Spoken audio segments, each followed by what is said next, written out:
வணக்க நண்பர்களே, இன்றைக்கி ஒரு அருமையான சூப்பர் ஸ்டோரி பற்றி தான் பார்க்க போகிறோம். முடிஞ்சளவுக்கு வீடியோவை எங்கேயுமே ஸ்கிப் பண்ணாத முழுமையாக பாருங்கள். வாங்க வீடியோக்குள்ளே போகலாம். மதுரையிலிருந்து சென்னை செல்ல விமானத்தில் அமர்ந்திருந்தேன்.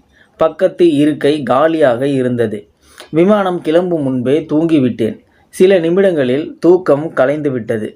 பக்கத்து இருக்கையில் ஒரு நடுத்தர வயது பெண்மணி அமர்ந்திருந்தாள்.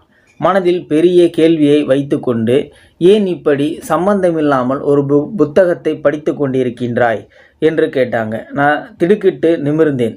பக்கத்து இருக்கைக்காரி பச்சை புடவைக்காரியாக மாறியிருந்தாள். உன் கண்களுக்கு மட்டும்தான் தெரிவேன்.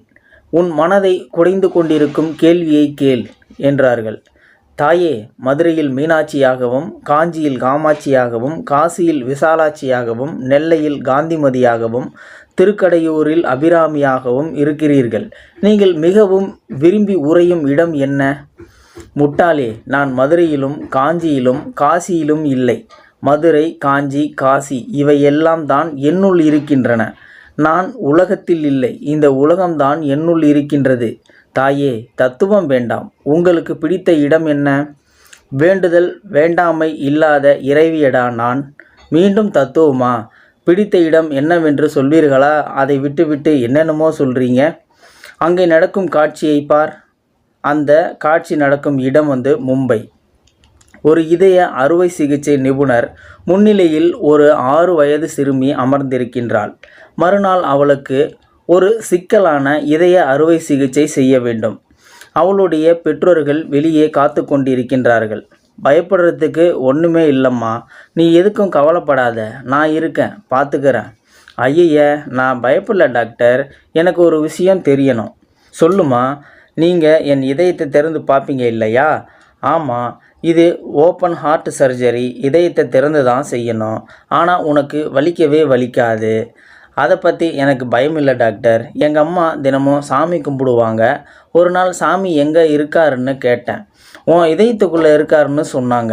நீங்கள் என் இதயத்தை திறந்தா சாமியை பார்ப்பீங்கல்ல, சாமி எப்படி இருக்காருன்னு எனக்கு சொல்கிறீங்களா? திகைத்து போன அறுவை சிகிச்சை நிபுணர் சிறுமியை இறுக அணைத்து கொண்டார். மறுநாள் அதிகாலை அறுவை சிகிச்சை தொடங்கியது. அவர் நினைத்ததை விட சிக்கல்கள் அதிகமாகவே இருந்தன. ஒரு கட்டத்தில் எல்லாம் கைமீறி போய்விட்டது. அறுவை சிகிச்சை தொடங்கி 45 நிமிடங்கள் ஆகியிருக்கும். இதயத்திற்கு சென்று கொண்டிருந்த இரத்தம் நின்றுவிட்டது. இனிமே அந்த சிறுமி பிழைக்க மாட்டாள் என்று தோன்றியது.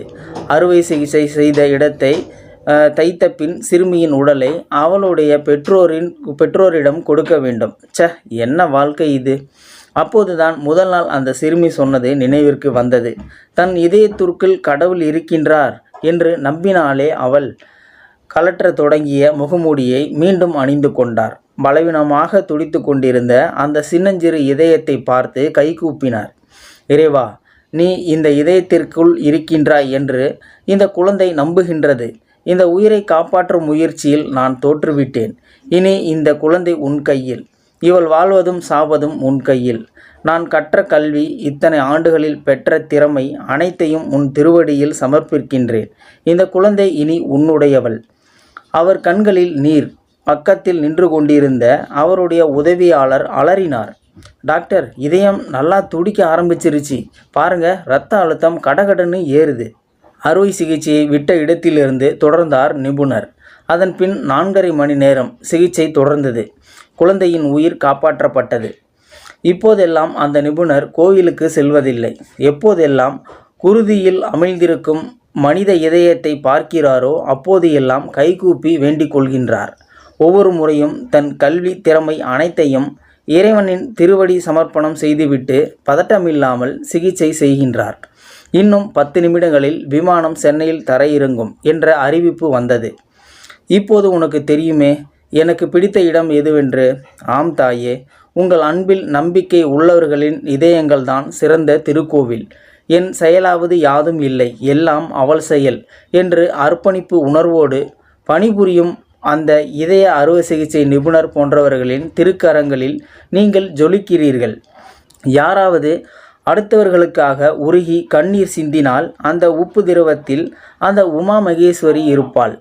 இந்த பாடத்தை என்றும் மறவாதே. விமானம் தரையை தொடும் சமயத்தில் பச்சை புடவைக்காரி மறைந்து விட்டாள். நண்பர்களே, உண்மையிலுமே இது அருமையான ஒரு பதிவு தான். ஏன்னா இந்த காலகட்டத்தில் நிறைய போலி சாமியார்கள் அகோரிகள் அப்படி இப்படின்னு சொல்லிட்டு நிறைய ஸ்ப்ரெட் ஆகிட்டு இருக்குது.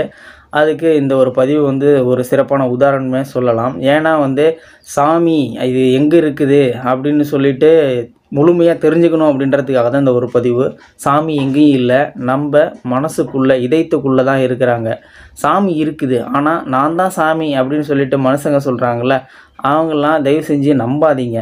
ஏன்னா சாமி நம்புங்க. சாமி அதுவும் உங்களுடைய மனசுக்குள்ளே தான் இருக்குது. நான் அது செய்வேன், நான் இது செய்வேன், உன்னுடைய சாவை நான் நிர்ணயிப்பேன், உன்னுடைய வாழ்க்கையை நான் பெருசாக்குவேன், உன்னை நான் சிஎம் ஆக்கி காட்டுறேன், அப்படி இப்படிலாம் சில பேர் புரளிகள் கிளப்பிட்டு இருக்கிறாங்க. அதெல்லாம் தயவு செஞ்சு நம்பாதீங்க. கடவுள், சாமி எல்லாம் இருக்கிறாங்க.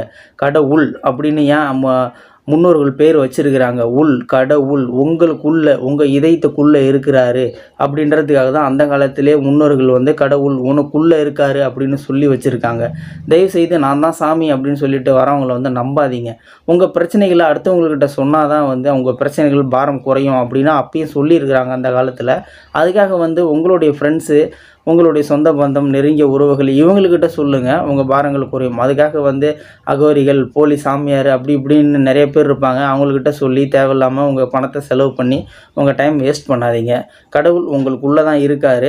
அவரை நீங்கள் முதல்ல வணங்குங்க. அதுக்கப்புறம் நீங்கள் வாழ்க்கையில் நல்லாவே இருப்பீங்க. நன்றி, வணக்கம். வீடியோ பயனுள்ளதாக இருந்தால் ஒரு லைக் பண்ணிக்கோங்க. வீடியோ முடிஞ்ச அளவுக்கு மற்றவங்களுக்கும் ஷேர் பண்ணுங்கள். அப்படியே நம்ம சேனலை சப்ஸ்கிரைப் பண்ணிக்கோங்க. மறக்காமல் பெல் சிம்பிளையும் கிளிக் பண்ணிக்கோங்க. நன்றி, வணக்கம்.